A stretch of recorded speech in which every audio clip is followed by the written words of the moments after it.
Alright, this next video is a shout out to Bomber. Constantly seems to follow my videos very well. Comments every time I put up a video almost about how am I doing this, what am I doing, and I try to answer his questions and messages and stuff. But a question you've asked me is, how do you go about knowing how much water to put out? I'm about to teach you that one right here, Bomber. Stay tuned. Now, the trick to proper watering is to keep an eye on the ground. Water the ground all around the plant before you water the plant itself. See how the ground looks kind of consistently muddy after a little bit? That's how you know it's time to move to water the next spot. Then you water over the leaves, and then you get the hill or the row itself until they look nice and consistently muddy. Then you get the leaves again. Then you move on to the next plant.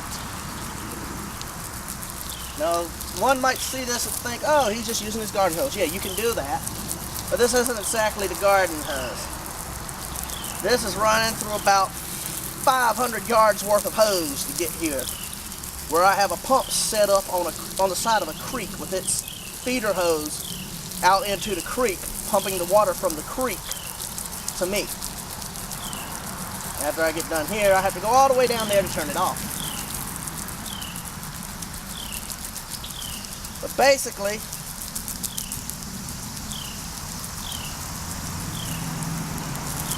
that's how you go about your watering. I do the creek thing because,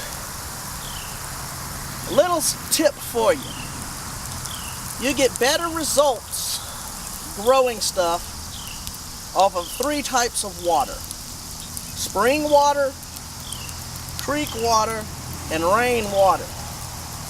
They're just kind of energized, I guess you would call it, with electrons and other things in them from their constant state of motion. Plus what the minerals flowing in them as well make them better for growing things. Now, before I go turn all that off, we'll do a little update here. Now, as you all remember, the things we've planted. That's what we just planted today. As you see, there's your squash and your zucchinis, the watermelons and the cantaloupes, peppers and potatoes. As you see, potatoes are starting to sprout up on me.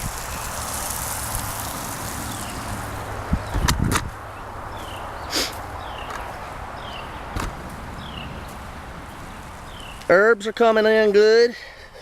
Getting about time to start thinning some of the things in here. In this whole garden, which will be another soon to come future video. Beans, peas, and everything else. Doing pretty good, except my onions.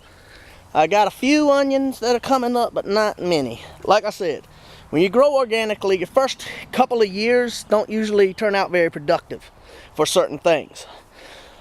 Because, see, here's some onion sprout.